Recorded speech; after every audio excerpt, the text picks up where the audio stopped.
Hello everyone and welcome back.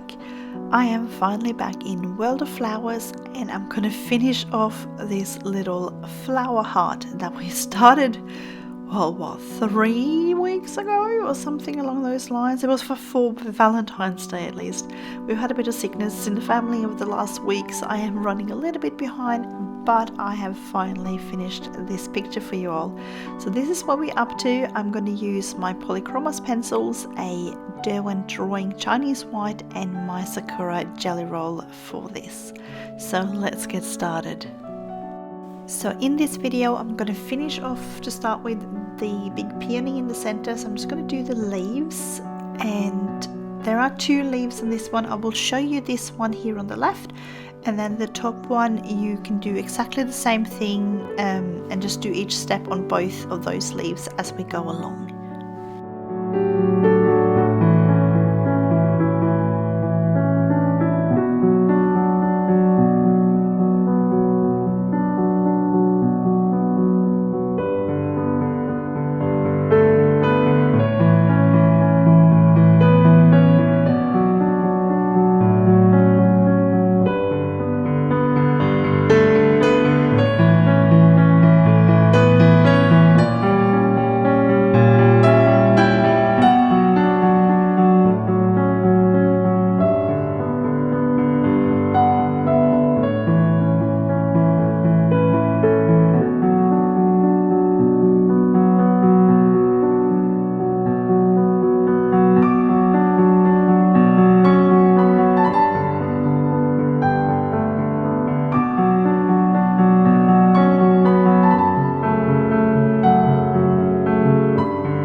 So I am doing these leaves similarly to the ones that we did in, I think it was part 1, where we did that little pink flower that you see down on the bottom there. So I'm adding in a little bit of this cinnamon color. I think the first one I saw use this sort of cinnamon and the beige red on the leaves. I think it's KD coloring, so go check her out. She's seriously amazing, and I've loved that sort of technique ever since. So I'm going to just do that with some of these, and it just gives a little bit of that shine from the flowers, which is why I kind of like it when I have the color flowers that I have with this particular picture.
If you followed me for a while, you know that I love using darker blue tones for shadowing, especially on green surfaces.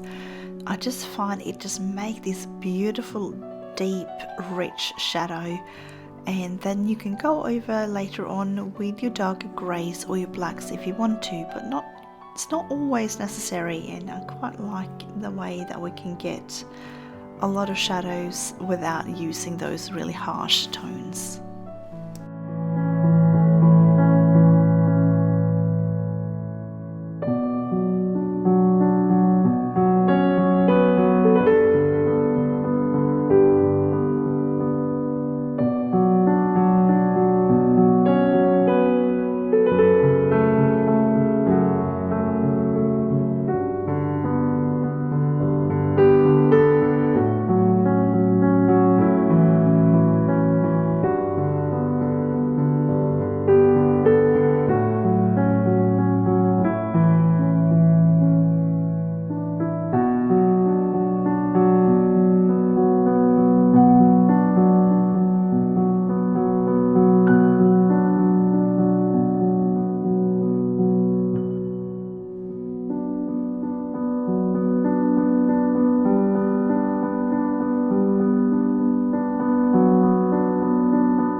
You're enjoying this video so far. If you are, I would love it if you take the time to give it a thumbs up, and if you're new here, I would love to have you subscribe, and don't forget to hit the notification bell to get notified whenever I post new content.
If you're new to working with Polychromos and you have used, say, something like Prismacolor before, you might find the Polychromos really different, and some people will find them like really difficult.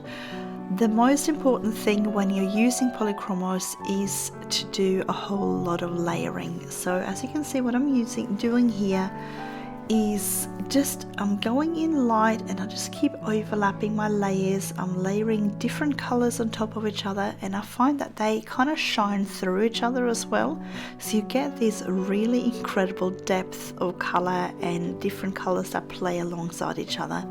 And I think that's why I really love my Polychromos so much. It really just gives me that ability to build up such a cool array of colors.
So like I usually do, I'm going to be using my Sakura Jelly Roll 05 to remove some of these black outlines. I tend to be more thorough on the sides that's in the highlight, if that makes sense. So say I've got something where there's shadow, like really heavy shadow on one side and not on the other, I tend to not remove the one on the shadow side.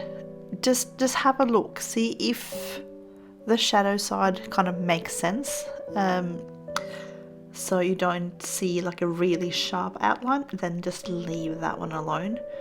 But if you can really see that, oh, there's a big black line there, you can of course go ahead and remove it, or you can darken up your shadows even a little bit more so that that will blend in with that black outline.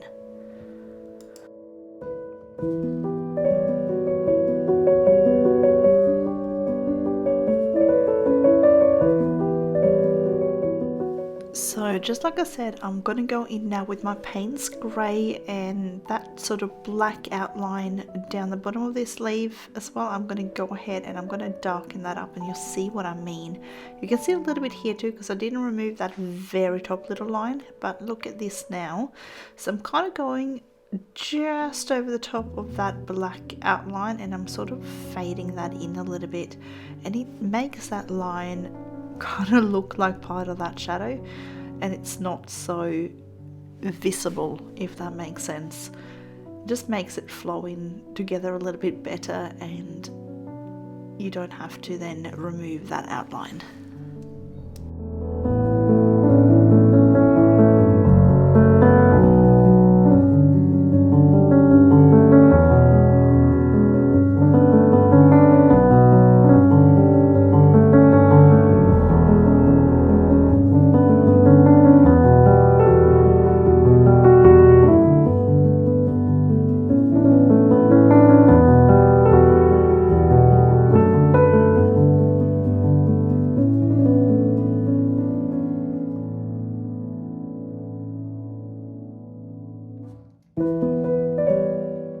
So for this little butterfly on the wing, I'm going to go in with completely contrasting colors to that green on the leaf. So I'm going to go in to start with this dark red, and then I'm going to fade that out by doing a gradient into like an orangey yellow for the very tips there. And it just, obviously, like the butterflies don't care if they match with the flowers they sit on, so I'm not going to make this one match either.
So I'm just going to green up this leaf a little bit more. So this color here is my earth green yellowish.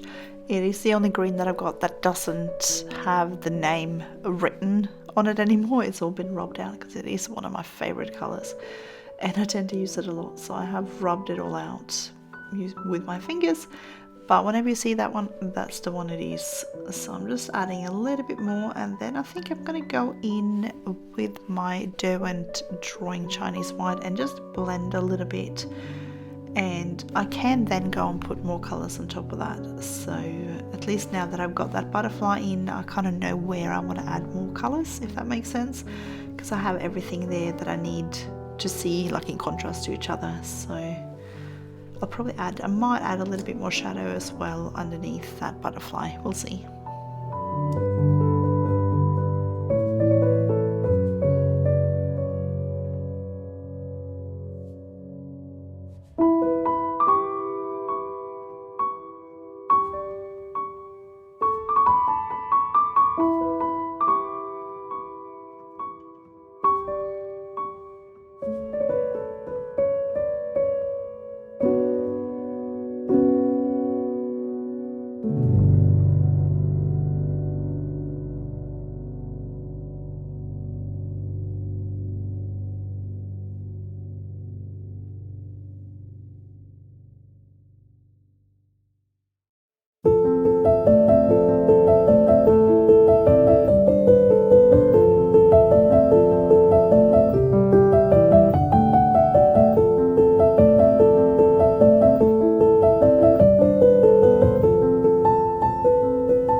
Black, I want to really darken up the shadow underneath that butterfly, and this will give it a really nice contrast, and it will make it look like that butterfly is sort of, the wings are sort of sitting up a little bit. So I think this will work really nicely, and because we got so many layers underneath it, it's not going to be like completely saturated pure black. You'll still have that green and the blue tones shining through it a little bit.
So for these little leafy vines that are around the page, I'm just going to do them all pretty much the same.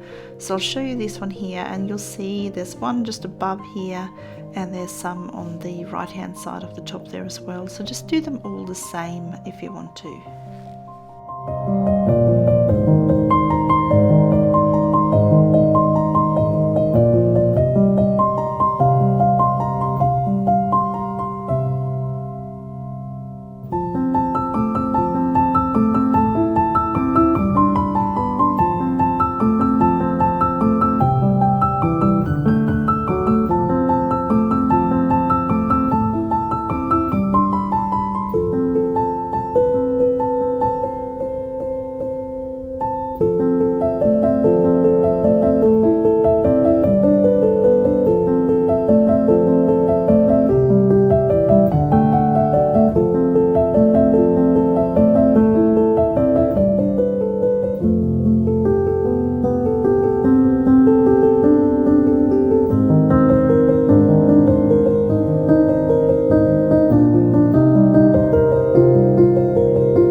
So I'm just going to continue on using the same color, and I'm going to start on this little carnation down the bottom here. So I'm going to do the leaves first, just because I happen to have that color in my hand, and then we'll move on to the flower after that.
I do like these kind of cobalt kind of color leaves. I find they mix really well with that background, and because they're a bit cooler toned, they will match in really nicely with that sort of purpley undertone on our Carnation.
And I'm just going to finish them off by accentuating the shadows a little bit with the Payne's Grey.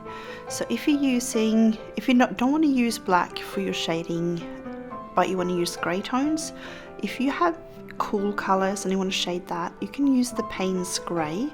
If you're using warm colors and you want to shade those, you can use the dark Sepia, just because they have the cool undertone and the warm undertone for those.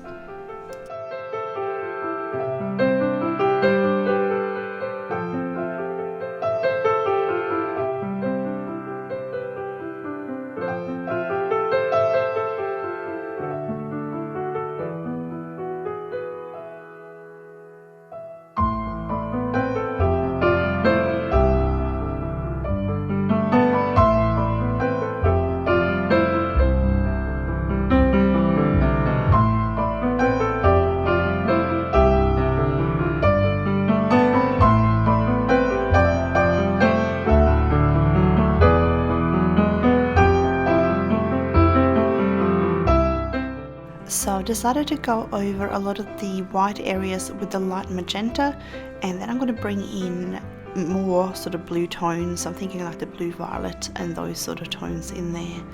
And I'm thinking I'll probably sort of put some little like dashes of colour here and there. You'll see what I mean in a sec. But just because I find a lot of carnations that have like these bright spots and like it looks like someone's just been flicking paint on them, so I thought I'll do a little bit of that. I'm not going to go too crazy, and I'll probably blend them out a little bit more than having them like really bright and contrasty, but I just thought it'd be a cool idea.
can of course go in even harsher with this crimson for those little splashes of color, but because the rest of the picture is pretty soft, I kind of want to stick to that sort of theme, and I am sort of blending it out and making it a little bit more muted than what you could potentially do, but you can absolutely go in there and just make them really, really bright.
So I'm going to get out this Indanthrene blue and I'm going to darken up some of those shadows on mainly the right hand side of this flower.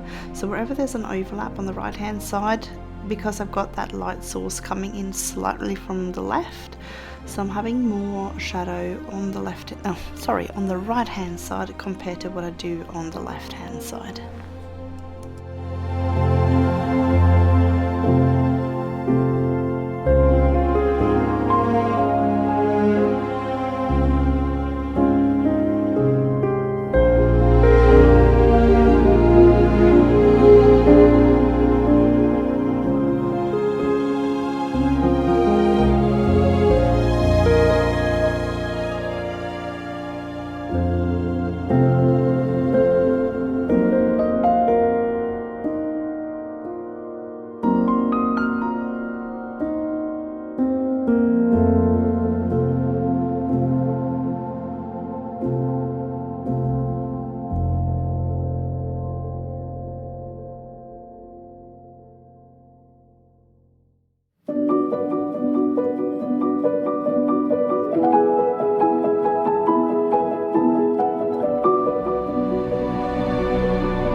So I'm not quite finished with this flower yet. I'm going to put down my Sakura jelly roll and then I'll have a look at it and see where I need to add a little bit more shadows. Sometimes when you put down the white over the black outlines, it can lose its shape a little bit. So by doing it before you're completely done, you can then go over afterwards and see where you need to add a little bit more contrast to make it look a little bit more real. Hopefully that makes sense. You'll see what I mean in a bit.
So in part 1 I did show you how I was planning on doing this sort of background, but I thought I'll just go through a little bit of it anyway, just so you don't have to, just in case you haven't done the rest of it and you can't remember what we did and you don't want to have to go back and find it in the other video. So the very first layer that you can see underneath is with Polychromos, and it is the Prussian blue. So now I'm just going to go over with some more Prussian blue, some of the deep Cobalt green, and I'm thinking of putting in some Indanthrene blue as well for the darker areas, and I'm going to just keep repeating this over and over until I have like a saturation level that I'm happy with.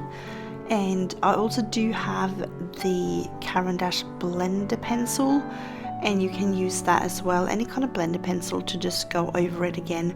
So I'm not, with these sort of next layers that I'm laying on here, I'm not going all the way out to that line, the heart line there. I'm leaving that fairly sort of light, just so there's a little bit of muting of the colors before it just becomes the white background. I hope that makes sense. So yeah, I'm just not taking the next layers all the way out to the very edge.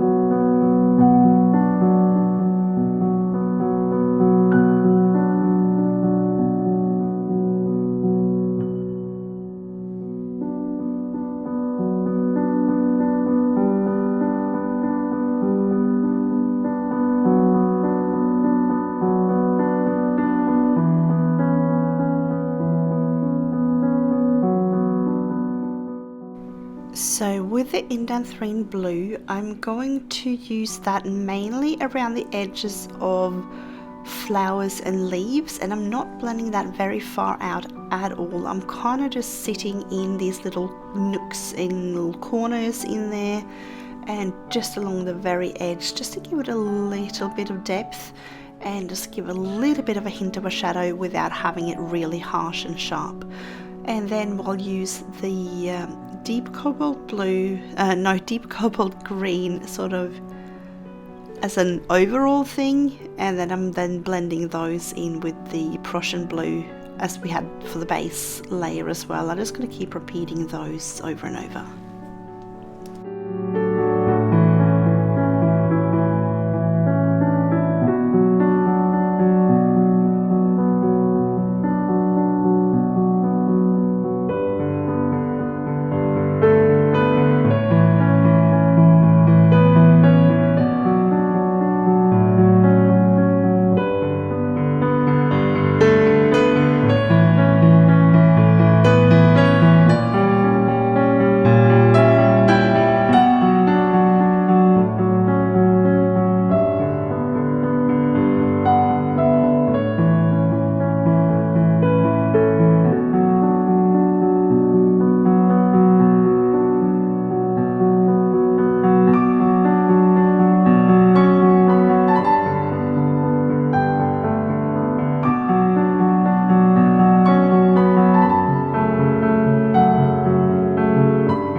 So I reckon I'm pretty happy with how this is turning out now. I'll go over it later with the blender pencil, and that will just brighten up everything a little bit more, and then you can see if you're happy with yours. If you're not, just add a few more layers just to get to the level that you're happy with. We all lay down colors slightly differently, so depending on how heavy-handed you are, you might need more or less layers.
So these little round flowers here, there are a couple of those up on the top right hand side as well, so just do exactly the same with those.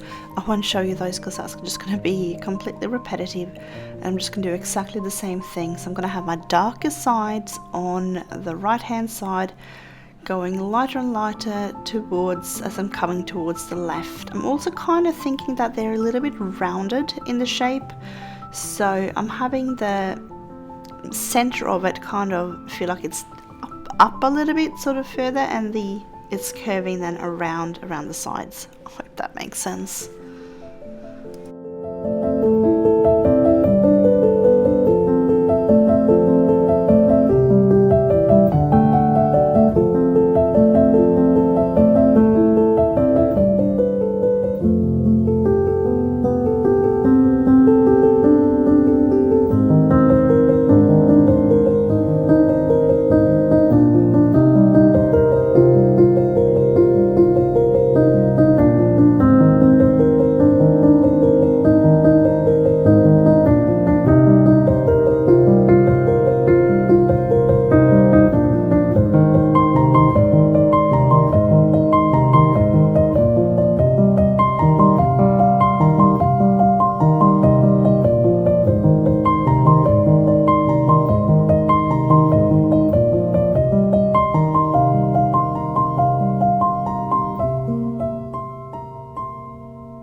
So that little stem with a little, it looks like little balls on the side, there's another one of those as well on the right hand side, so do it exactly the same.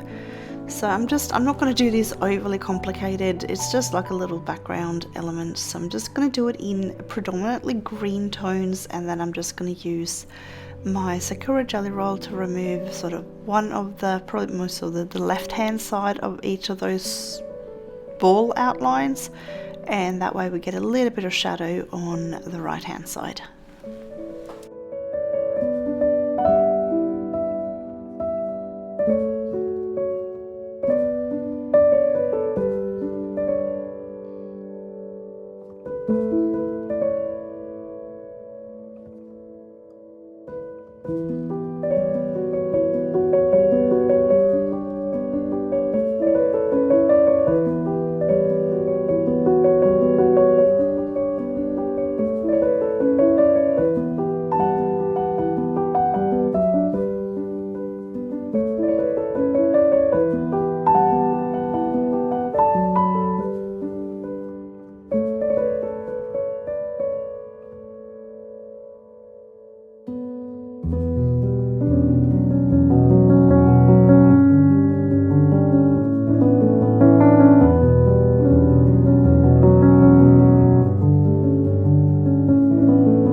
So again here there are two more of these flowers I'm doing now up the top. They just have slightly different centers, but I'm doing them pretty much the same anyway. The only difference with the other one, and I will insert a picture in a bit when I get to that point, is that I've done the top one slightly lighter. I've just left a little bit more of a white gap on that.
Right, so this is the point where I went a little bit less on those top two flowers. So I'm just inserting a photo here of the finished product.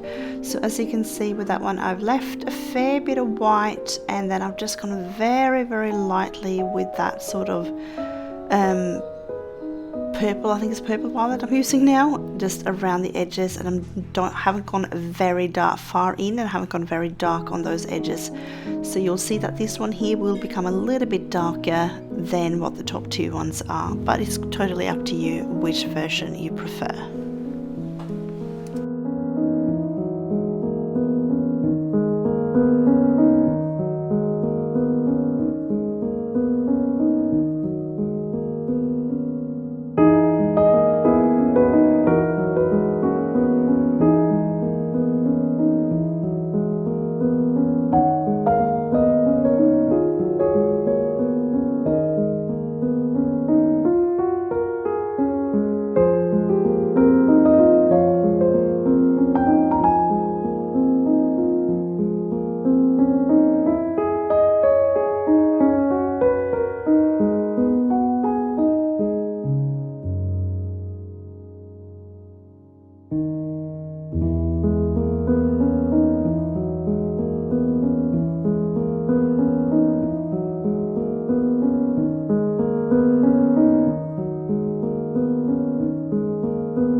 So we're almost finished. The only thing I realized is I forgot to film the little bee up the top here. So I used the cadmium yellow and then orange glaze on the sides of the little yellow stripes. And then I used the black, leaving a little bit of a white gap there. And I used a black fine liner just on either side to make it really dark. And I used the sky blue for the wings. And there you go, there is our final product. The background is all done, all our little creatures are finished, and I've obviously removed all the black outlines. So I'm super happy with how this turned out. I love the colors on this, and I hope you do too. And thank you so much for following along with me. And I know this took a little bit longer than usual, but we got there in the end. So I wish you all a colourful day, and I will see you again next time.